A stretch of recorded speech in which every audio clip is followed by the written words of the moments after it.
It is January 13th, 2024, and welcome to the fourth season of Political Dharma. I'm Alan Zundell, and yes, this is the first show of our fourth year on YouTube.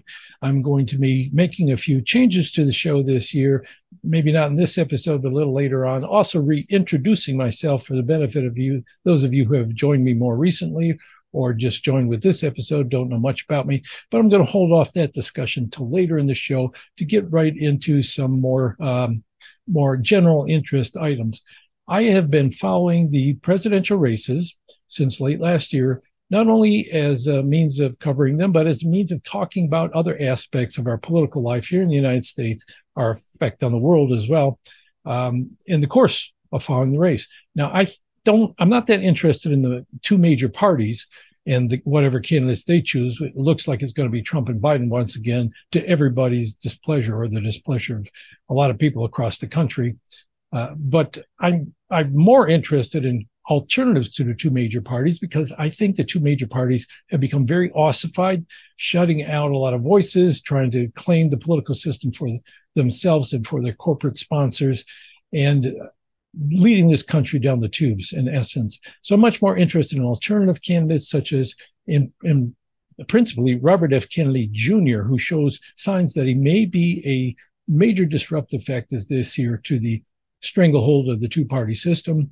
Maybe. We'll see how it turns out. And I'm also covering independent candidate Cornel West to some degree, and the nomination races in the Green Party and the Libertarian Party. But today I am going to start with the two major parties, because on Monday, January 15th, this coming Monday, Martin Luther King Day, and by the way, Martin Luther King is one of the very few American political figures who I do have some admiration for a lot of different reasons.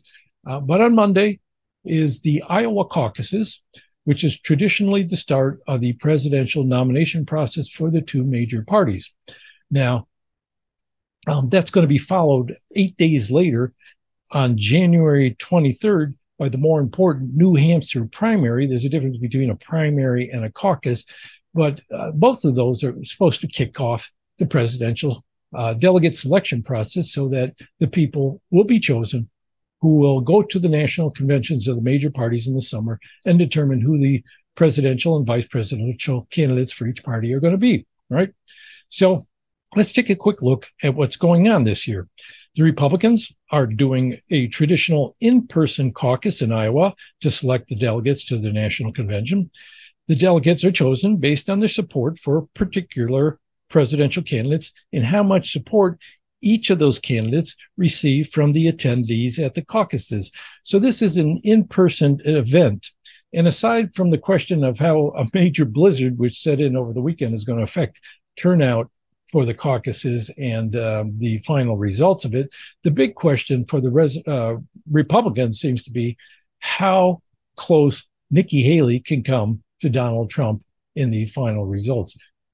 Pretty much everyone expects Trump to be the main winner in this, in the New Hampshire contest. He just seems like he's, floating way high above the rest of them. Nikki Haley has gained some momentum according to polls in the last few weeks. So that's the big question from them. Nikki Haley is she was governor of South Carolina previously and ambassador to the United Nations under the Trump administration.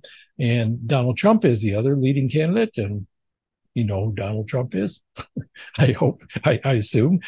So other candidates in the Republican side seem to be lagging behind Haley. So the big question is whether Haley, how close she can come to Trump, essentially. But the Democrats, on the other hand, are doing something completely different this year. They aren't doing a presidential preference selection of delegates at the in-person caucuses. They're going to just conduct other types of party business at the in-person caucuses. The presidential preference will be held in Iowa by mail-in ballots that voters have to request ahead of time, and the results of those mail-in ballots, which don't have to be in until after the in-person caucuses, won't be released until March 5th. Now, why is that? Why are the Democrats doing that? Well, that's because the Biden campaign put pressure on the National Democratic Committee to change the schedule of how the primaries and caucuses are rolled out this year.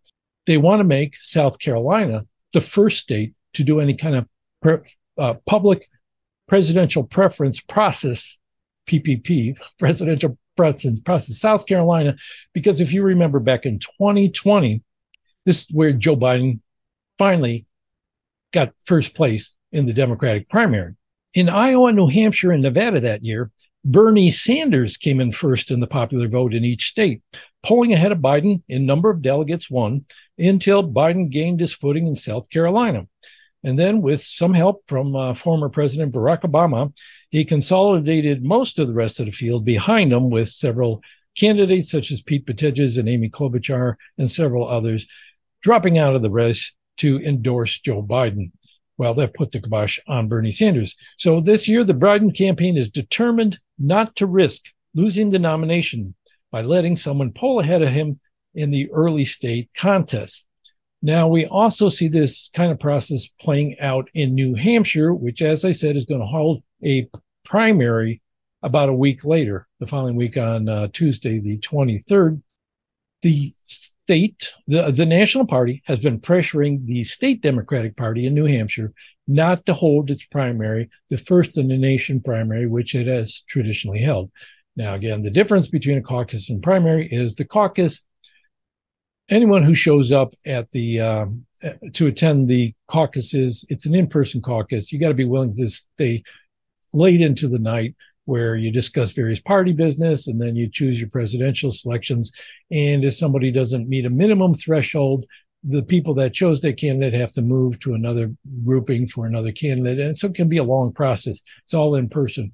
Presidential primary, however, like in New Hampshire, is usually the first one.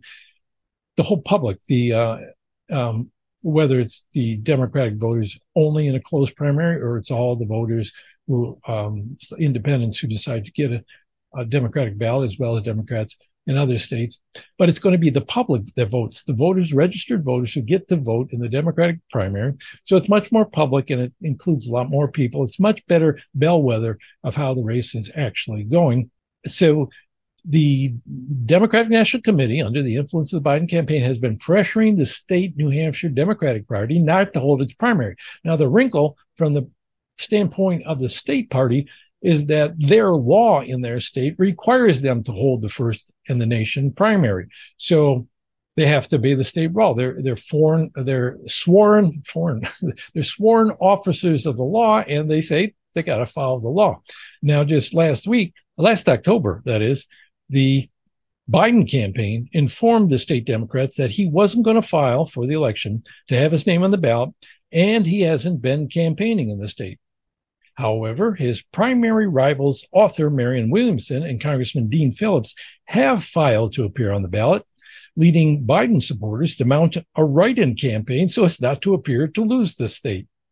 Now, on January 5th, that's just earlier this week, or about a week ago, the National Committee wrote a letter to the state party telling them they wouldn't recognize any delegates awarded on the basis of the January 23rd primary vote, and to tell voters that their votes, therefore, would be meaningless. The state party responded a few days later, just a few days ago, that this constitutes voter suppression, and then New Hampshire State Attorney General issued a cease and desist letter to the DNC to stop harassing them about holding a primary. Excuse me, I got a little bit of a respiratory infection. Just got back from my couple-week vacation. Just got back Wednesday night. Come home, I got this respiratory tract infection, so I may be coughing a little. My computer monitor is dying. So the fact that I'm getting a video out, to me, is I'm happy if that happens. So if you see me on the screen, give me a little applause for that. Anyway, this isn't the only way Democrats are trying to rig the election in Biden's favor.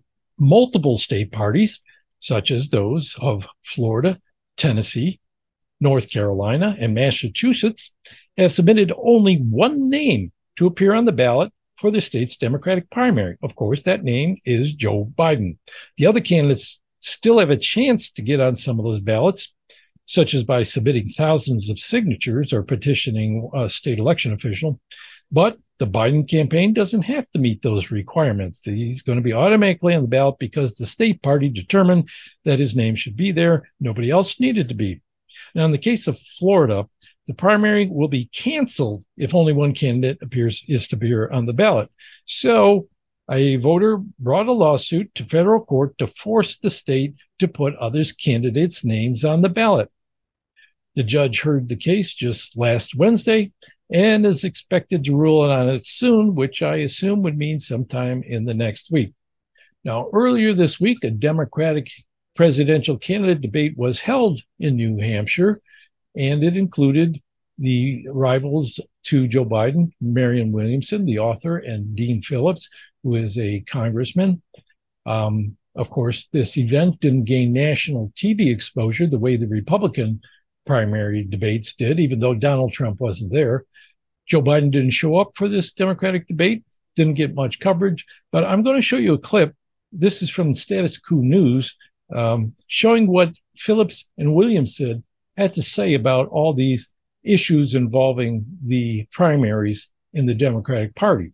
You're both campaigning here in New Hampshire. The president's name is not on the ballot. He sent a letter yesterday saying New Hampshire's meaningless. Would you characterize this, Congressman, as voter suppression? Yes. In fact, I have that letter right here. I hope it goes in the National Archives on display because I think it's one of the most egregious affronts to democracy I've ever seen in my entire lifetime as an American, period.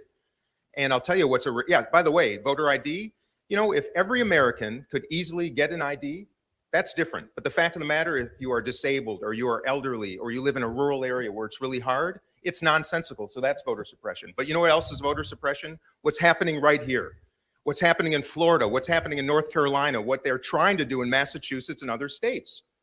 The Democratic Party should be investing in democracy, promoting debate, promoting candidates, and promoting voters. What are they doing? They're suppressing them. I'm not a conspiracy theorist. I'm an affable, decent, common sense person that is telling you the truth. I know Marianne knows exactly the same thing, and your generation, all of you in this room, please take note. The parties are destroying democracy, period. Ms. Williamson, same question for you. Well, what Dean just said is absolutely correct. There is candidate suppression going on here. The DNC has decided and has been very overt about it. Joe Biden would be their candidate. Candidate suppression is a form of voter suppression. Every American should be automatically registered at the age of 18. Voting day should be on Saturday. Voting day should be a holiday. We should be doing everything possible to make it so that every American of voting age has their voice expressed. So anytime, any way that there is a way of shutting people down, then that is a danger to our democracy. The political parties traditionally stood behind, they stood in the back, and the people decided who would be the candidate. It should be you, the people of New Hampshire, the people of every other state should decide who is the best Democratic nominee to beat either Donald Trump or Nikki Haley. However, what's going on now is the suppression, shutting down primaries, as Dean was saying. In my case, the invisibilization of my campaign in general, because there's a political media industrial complex. This is not the vision of the founders. There's not supposed to be a political elite or a political class. And let's be very clear. Thomas Jefferson said, the only safe repository for power in the United States is in the hands of the people, not the hands of those guys. And their idea that they've got this, yeah, like they got this in 2016. They don't got this, you do, and we do. Thank you very much. And that makes 3 of us, by the way. And in my opinion, they're right. Now, the candidate with the best chance of disrupting the two-party system isn't Marianne Williamson or Dean Phillips. It is Robert F. Kennedy Jr. because of his name, his fundraising ability, and frankly, his political skills that he's demonstrating. But his problem isn't getting on the primary ballots because he's running as an independent. His problem is appearing on the ballot in the general election. And the requirements for getting on the ballot in each state vary. So he's got his work cut out for him. Now, how's he doing at that so far? As I noted in my December 16th episode, Robert F. Kennedy has already successfully attained ballot access in the state of Utah, which is colored dark purple on the map on your screen if you're watching this in video form as opposed to on a podcast. Active efforts to get his name on the ballot are also ongoing in the states colored medium purple on that map, which are Alaska, Arizona, Nevada, Wyoming, Nebraska, Missouri, South Carolina, North Carolina, West Virginia, Maryland, Delaware, and New Hampshire. Note the many states colored light blue, mostly in the North and Midwest. To appear on the ballot in these states, RFK Jr. will first have to name his candidate for vice president to run with him. Hold that thought, more on that a little later. The earliest deadlines for getting signatures in to appear on the ballot are in North Carolina, Texas, and New York. The Kennedy website lists the deadline for North Carolina as August 2nd, but I think this is an error as other sources list the deadline as March 5th. In any event, signature gathering is already in progress there in North Carolina. The deadline for Texas is May 13th, but the campaign can't start getting their signatures there until March 6th. They'll need to get over 113,000 signatures in a little over 2 months. And the deadline in New York is May 28th, but they cannot start in New York until April 16th, giving them a window of a little over 1 month to get the 45,000 signatures that they'll need. Here's a clip from Robert F. Kennedy Jr. speaking in North Carolina last night. Oh, I know that I can do it. You give me a sword and some ground to stand on, and I'm going to take your country back for you.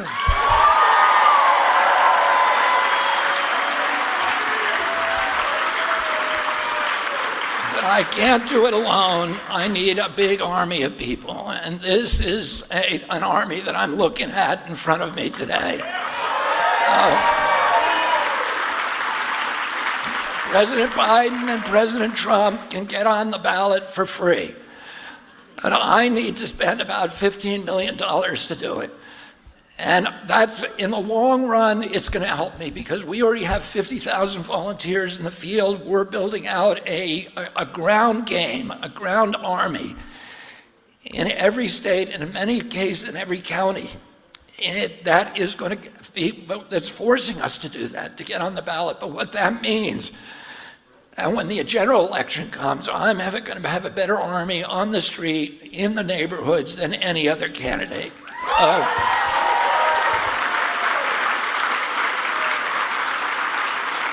There's people at the back of the room.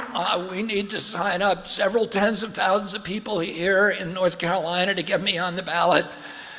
Tonight is the beginning of that effort. There's people at the back of the room. Please stop before you leave. Sign the ballot support. Now, Kennedy may be able to get his name on the ballot before March in some of the other states that have easier requirements for getting on the ballot. So we may be hearing as he goes along other states coming in before he hits those big states like Texas and New York. But assuming he can get on most or maybe even all the ballots, including the District of Columbia, which he intends to do, he could be a significant influence on the outcome of the election in November. Now, whether he has a good chance for winning, I've questioned, but you never know. These are strange times, and the two leading candidates for the major parties are extraordinarily unpopular. And the more I watch Kennedy, the more I am impressed with his political skills. So, but remains to be seen what's going to happen.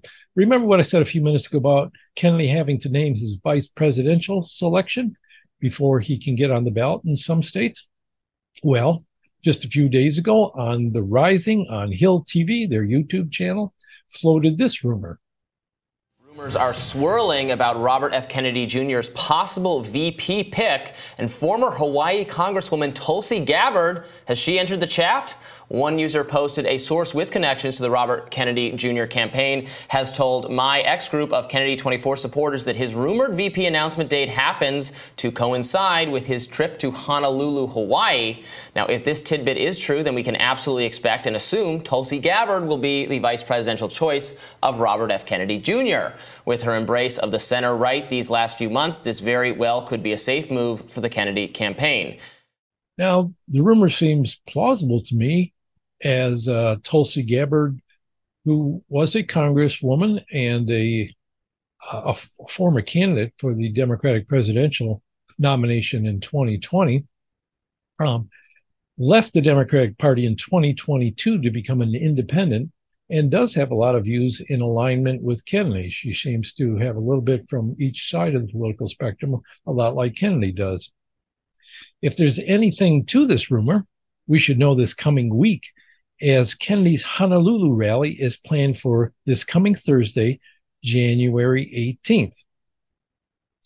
Another independent candidate is Professor Cornel West, author and public intellectual.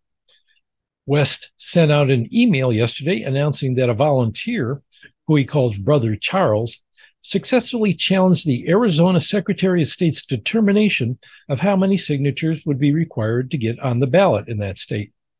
The Secretary of State confirmed that they made a mistake and knocked the number of signatures needed down by almost 2/3 from over 120,000 to about 45,000. This is also going to benefit Kennedy because obviously Kennedy has to meet the same signature requirement as Cornel West does in Arizona. So he's got an easier job there as well. So far, Cornel West has only obtained ballot access in one state, Alaska, where he became the nominee of a very small new party, the Alaska Aurora Party. Meanwhile, according to my last count, the Libertarian Party has ballot access in 34 states, and the Green Party now has ballot access in 19 states, having obtained the ballot in Arizona a few weeks ago. Both of these parties will likely gain ballot access in more states before November, and the presidential nominees of those parties will be determined at their conventions this summer. So that's the state of the presidential race so far as I know it. Some interesting things happening. Some Democrats in some states bringing court cases to try to keep Donald Trump off the ballot on the grounds that he instigated an insurrection. We'll see how the Supreme Court rules on that. Also, Democrats in some states are trying to keep other candidates off their ballot or just forego having a primary entirely, as in Florida, in order to advantage Joe Biden. So again, the champion of democracy here seems not to like it when it applies to himself very much. And then we have Robert F. Kennedy Jr., who is making assiduous efforts to get on the ballot in multiple states, as well as independent candidate Cornel West and the Green Party and the Libertarians, who definitely will be on the ballot in a lot of states, maybe even most of them. So interesting picture, and we'll see how this all turns out. Now, for those of you who haven't watched the show too much before, my name is Alan Zundell. I first got interested in politics way back during the Vietnam War when I was eligible for the draft. Didn't get drafted, but came close, and it was a very searing experience for me to know that government can reach in, even at a point in time when we knew the Vietnam War was a big mistake, and still send you off to try to kill people or have you be killed for a lost cause. So my suspicion of government started from that standpoint. About 10 years later, I was living in the city of Detroit and working at a church where I was dealing with a lot of people who were very poor. And this also got me interested in poverty in the United States, poverty and economic inequality. There was a major recession around the time, just before President Reagan took office and early on in his tenure. And I could see the food lines at the church. What I was doing is running an assistance program for local people. The food lines around the church multiplied, and people said, what we really need, they told me what they really need is jobs. And that got me thinking, well, how do you create jobs for people? Led to an interest in how the U.S. economy works and how our politics works. I finished college, went back to college, finished college, actually got a degree in religious studies, which was a whole nother story. And then went on to do a couple of graduate degrees in political science, was a political scientist for about 10 years, taught for nearly 18 years because I was a graduate student for a long time. I had a family to support. And then after that, got very involved in electoral reform efforts because it occurred to me that any ideas for radically changing the system or changing the system in ways that I think it needed to change, that is the kind of things Kennedy's talking about now, in particular, that there's corruption of our government, that it's in the thrall of major corporate powers. And the only way to shake that loose and try to move in a different direction is to change the way we elect people, because the two major parties seem like they are locking up the system for the advantage of their major donors and big banking and Wall Street investment concerns. So anyway, I was a political scientist. I've long been interested in politics. I've been an activist. I've often talked on the show about how I not only want to cover the news, I want to be actively involved in political life. And most recently, I was involved both in the Democratic Socialists of America and the Green Party. I backed off on those involvements. In the electoral reform we have here locally, got a new form of voting, star voting on the ballot, which will be voted on this coming primary season in Oregon. I think it's in May. And I've kind of stepped back from that as well. We've already got on the ballot. I'll let younger people handle the campaign to get it passed. Maybe moving to California. So I don't know exactly what I'm going to be doing other than this show. What I'd like to do with the show is revamp it a little. I want to get it on other channels in case YouTube, for some reason, decides to shut me down. I'm talking about Robert F. Kennedy Jr. You always have to worry about talking about so-called conspiracy theorists or anti-science ideas, and who knows when they might censor me because of that. So thinking about getting on Rumble. If any of you have suggestions for good video channels to be on or podcast channels to be on, I'm already on Spotify and Apple and a few others. Let me know so that I can do that. I'd like to upgrade the show. I keep thinking about doing some kind of donation system, not for you to see the show, and I don't want to do commercials, but for those of you who want to help support the show and help me upgrade maybe my equipment or something. I'm thinking about doing that. You can let me know what you think of that idea as well.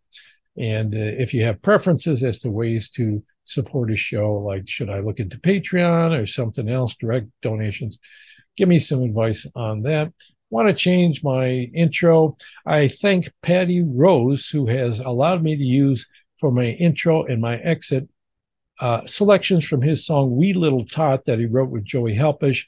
I've been using that for over a year now. Really like it, but I'd like to do something a little different just for a change. Maybe change the opening and the ending and the graphic that I made myself. So we'll see. In general, I'm still going to cover the presidential race and other things that may come up to attract my interest. What I really would like to see happen this year is for the two-party system to be shaken by the roots, and so that we can get politicians listening to the people again instead of their corporate benefactors. That is the main thing that I think needs to be done. All the rest of these issues, as important as they are, all lead back towards that, and that's the main thing I want to cover. So thank you very much for watching. Once again, you can support this show right now, not by donating, since I don't have a way for you to do that, unless you see me on the street and want to hand me a few bucks. You can support the show by liking it, by subscribing to it, by sharing it with other people, and by telling other folks who might be interested that I'm doing this. Again, primary focus is going to be on the presidential race, particularly Robert F. Kennedy Jr. and other non-major party candidates. But since the major party races might be interesting as well, you never know. So I'll cover those if anything unusual happens, which it seems like unusual things keep happening these last few years. So thanks a lot for watching, and goodbye to next week. Actually, I did pretty good. I didn't cough too many times in the show. I'm happy about that. That's it for now. Goodbye.